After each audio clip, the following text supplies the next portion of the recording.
Chers amis, c'est avec plaisir que je vous retrouve maintenant et je vous propose de continuer notre étude sur le chapitre 15 d'Apocalypse.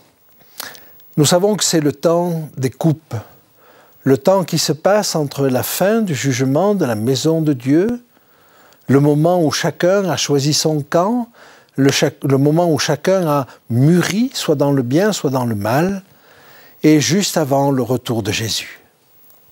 Et nous avons vu que le peuple de Dieu, à ce moment-là, a la voix comme celle de joueurs de harpe. Et il chante. Il chante un cantique nouveau. Il chante devant le trône de Dieu. Et il chante les louanges de Dieu. Alors, nous avons déjà vu qu'il chantait le cantique de Moïse. Mais le verset 3 nous dit aussi qu'il chante le cantique de l'agneau. Et je vous propose de reprendre ce texte. Lisons donc en Apocalypse 15, les versets 4. « Qui ne craindrait, Seigneur, et ne glorifierait ton nom, car seul tu es saint. Et toutes les nations viendront et se prosterneront devant toi, parce que tes jugements ont été manifestés. » Le peuple de Dieu, à ce moment-là, a une vision très claire du plan du salut. Alors il dit, tes voies sont véritables et justes. Et nous avons au chapitre 16 et au verset 7 une déclaration d'un ange qui dit à peu près la même chose. Lisons-le ensemble. Chapitre 16, verset 7. « Et j'entendis l'autel qui disait, « Oui, Seigneur Dieu Tout-Puissant, tes jugements sont véritables et justes. » Quelle différence entre le fait de dire que les voies sont justes et véritables, ou le traitement, le jugement est véritable et juste. Les voies, c'est ce qui est devant nous. Et par avance, les 144 000 reconnaissent que les voies de Dieu sont justes. Et ils ont cette perspective au loin, au point qu'ils vont appeler Jésus le roi des nations. Et ils savent que même si, apparemment, ce sont les hommes qui dirigent la terre et qui dominent la terre, c'est lui, Jésus, le roi des nations.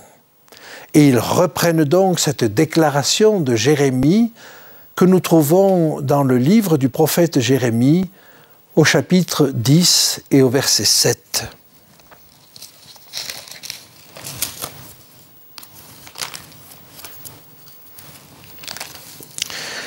Jérémie, chapitre 10, verset 7. « Qui ne te craindrait, roi des nations?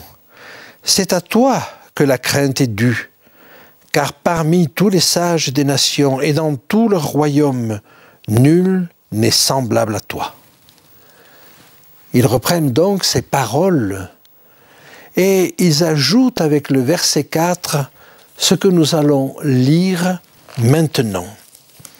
Reprenons donc notre texte en Apocalypse 15 et au verset 4.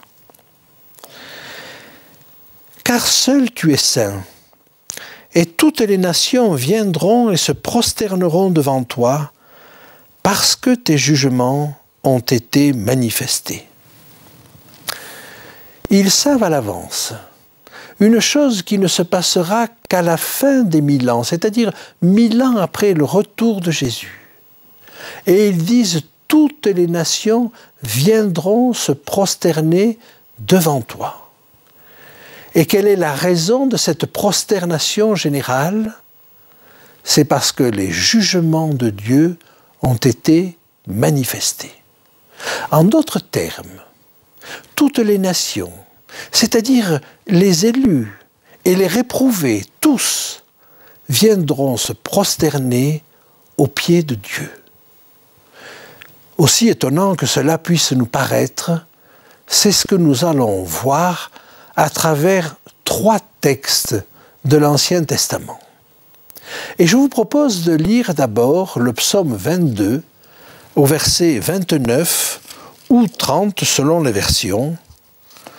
Psaume 22, 29 ou 30. « Tous les puissants de la terre mangeront et se prosterneront aussi. Devant lui s'inclineront tous ceux qui descendent dans la poussière, ceux qui ne peuvent conserver leur vie. » Ceux qui ne peuvent conserver leur vie, les réprouvés, ceux qui vont être détruits, s'agenouillent même devant Dieu. J'aimerais maintenant vous lire un deuxième texte qui se trouve dans le livre du prophète Ésaïe, au chapitre 45. « En l'Éternel seul, me dira-t-on, réside la justice et la force. À lui viendront pour être confondus tous ceux qui étaient irrités contre lui. Par l'Éternel seront justifiés et glorifiés tous les descendants d'Israël. » Tous ceux qui étaient irrités contre Dieu, tous ceux qui ont de l'animosité contre Dieu, tous ceux qui ne comprennent pas Dieu, tous ceux-là viendront et reconnaîtront que c'était sans raison. Et tous ceux qu'ils accusaient seront justifiés à ce moment-là. Et tous viendront se prosterner devant Dieu. Mais peut-être que le dernier texte que je vais vous proposer est encore plus probant. Il est toujours dans le livre du prophète Ésaïe, au chapitre 65 et au verset 12. « Je vous destine au glaive, et vous fléchirez tous le genou pour être égorgés. Car j'ai appelé, et vous n'avez point répondu. J'ai parlé, et vous n'avez point écouté. Mais vous avez fait ce qui est mal à mes yeux, et vous avez choisi ce qui me déplaît. » On voit là ceux qui doivent mourir, qui se prosternent devant Dieu. Le texte nous dit « Vous fléchirez le genou pour être égorgés ». En d'autres termes, les ennemis de Dieu, tout à fait à la fin, fléchiront le genou, supplieront Dieu de les faire disparaître.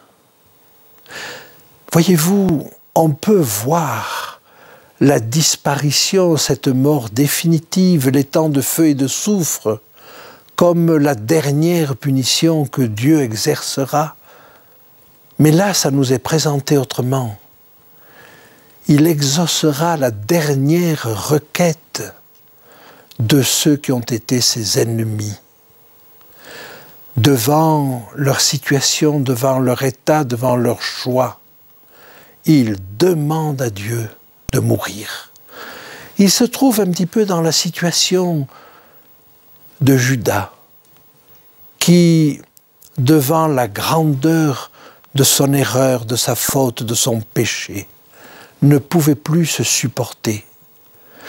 Il aurait pu aller au pied de la croix et demander pardon, et Jésus l'aurait pardonné, mais c'est lui qui ne se pardonnait pas, et il s'est donné la mort. Eh bien, c'est la dernière grâce que Dieu leur accordera, de les faire disparaître. Alors je vous propose de relire ce qui se trouve au chapitre 15, mais voyez la profondeur de la connaissance du plan du salut que ces enfants de Dieu ont là.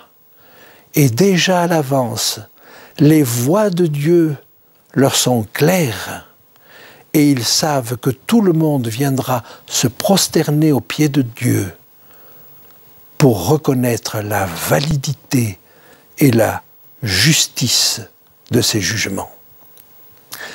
Je vous invite maintenant à lire avec moi au chapitre 15, la suite du texte, le verset 5. Après cela, je regardai, et le temple du tabernacle du témoignage fut ouvert dans le ciel. Le temple du tabernacle du témoignage. Le tabernacle, c'est sans doute l'arche qui le contient, mais le témoignage. Que veut dire le témoignage? Eh bien, la parole de Dieu appelle témoignage dans l'Ancien Testament ces deux tables de pierre que Dieu avait gravées de son propre doigt. Et je vous invite à le lire dans le livre de l'Exode au chapitre 25, les versets 16 à 21.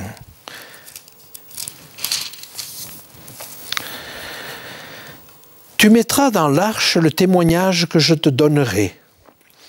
Tu feras un propitiatoire d'or pur. Sa longueur sera de 2 coudées et demie et sa largeur d'1 coudée et demie. Tu feras les 2 chérubins d'or battu. Tu les feras d'or battu aux 2 extrémités du propitiatoire. Fais un chérubin à l'une des extrémités et un chérubin à l'autre extrémité. Vous ferez les chérubins sortant du propitiatoire à ces 2 extrémités. Les chérubins étendront les ailes par-dessus, couvrant de leurs ailes le propitiatoire et se faisant face l'un à l'autre. Les chérubins auront la face tournée vers le propitiatoire. Tu mettras le propitiatoire sur l'arche et tu mettras dans l'arche le témoignage que je te donnerai. Verset 22, c'est là que je me rencontrerai avec toi, du haut du propitiatoire, entre les 2 chérubins, placés sur l'arche du témoignage, je te donnerai tous mes ordres pour les enfants d'Israël. Et un petit peu plus loin, toujours dans le livre de l'Exode, au chapitre 31 et au verset 18, « Lorsque l'Éternel eut achevé de parler à Moïse sur la montagne du Sinaï, il lui donna les 2 tables du témoignage, tables de pierre écrites du doigt de Dieu. » Et maintenant, j'aimerais aborder avec vous un autre aspect de ce qui arrive là, c'est justement le fait que le tabernacle est ouvert. Il y avait avant un voile de séparation entre le lieu saint et le lieu très saint. Eh bien, maintenant que le temple est ouvert, il y a communication entre le lieu saint et le lieu très saint. Et le voile qui les séparait représentait Jésus lui-même. Je vous invite à regarder cela et à voir le parallèle que nous avons avec Apocalypse 11, verset 19. Apocalypse 11, verset 19. À la 7e trompette, le temple était ouvert. Apocalypse 11, verset 19. Et le temple de Dieu dans le ciel fut ouvert, et l'arche de son alliance apparut dans son temple, et il y eut des éclairs, des voix, des tonnerres, un tremblement de terre et une forte grêle. Les mêmes manifestations que lors du don de la loi au Sinaï. Alors, examinons un petit peu ce voile de séparation entre le lieu saint et le lieu très saint. Et ce voile-là s'est déchiré de manière miraculeuse au moment de la mort de Jésus. Regardons ce qu'en dit l'évangile de Matthieu au chapitre 27 et au verset 51. « Et voici le voile du temple se déchira en 2, depuis le haut jusqu'en bas. La terre trembla, les rochers se fendirent, les sépulcres s'ouvrirent et plusieurs corps des saints qui étaient morts ressuscitèrent. Ainsi donc, au moment où Jésus expire sur la croix, le voile se déchire. Et au moment où Jésus expire, le service dans le temple est terminé. Le dernier sacrifice a été consommé. C'est la fin du service dans le sanctuaire terrestre. Eh bien, c'est la même chose dans le sanctuaire céleste. Quand le voile se déchire, le service est terminé. Et l'homme se trouve de ce fait directement en face de la loi. Jésus qui était représenté par ce voile, qui était cette médiation entre l'Église, représentée par les chandeliers dans le lieu saint, et l'arche de l'Alliance et la loi, et la nuée qui se trouvait dans le lieu très saint et qui représentait Dieu. Jésus, donc, qui était cette médiation entre les deux, n'officie plus comme médiateur. L'homme se trouve directement en présence de Dieu. Et à ce moment-là, alors la loi de Dieu s'exerce sans restriction. Il n'y a plus ce médiateur. Pendant ce temps des coupes, l'homme va vivre sans médiateur devant Dieu. Oh, non pas sans lien avec Christ. Il suit l'agneau partout où il va. Et c'est parce qu'il suit l'agneau partout où il va qu'il peut vivre sans médiateur. Mais il ne pêche plus. Il n'y a plus de médiation. Nous aurons l'occasion de reparler de ces choses-là. J'aimerais maintenant que nous relisions à nouveau la suite de ce texte au chapitre 15 et au verset 6. Apocalypse 15, 6. Et les 7 anges qui tenaient les 7 fléaux sortirent du temple, revêtus d'un fin lin éclatant et ayant des ceintures d'or autour de la poitrine. Il est rare de trouver des ceintures autour de la poitrine. Et peut-être y a-t-il là une allusion au pectoral. Jésus déjà, dans la vision inaugurale, au chapitre 1 et au verset 13, avait une ceinture d'or sur la poitrine. Mais lisons ensemble ce qui nous est dit de ce pectoral que portait le grand prêtre quand il officiait dans le sanctuaire terrestre. Exode chapitre 28, verset 29.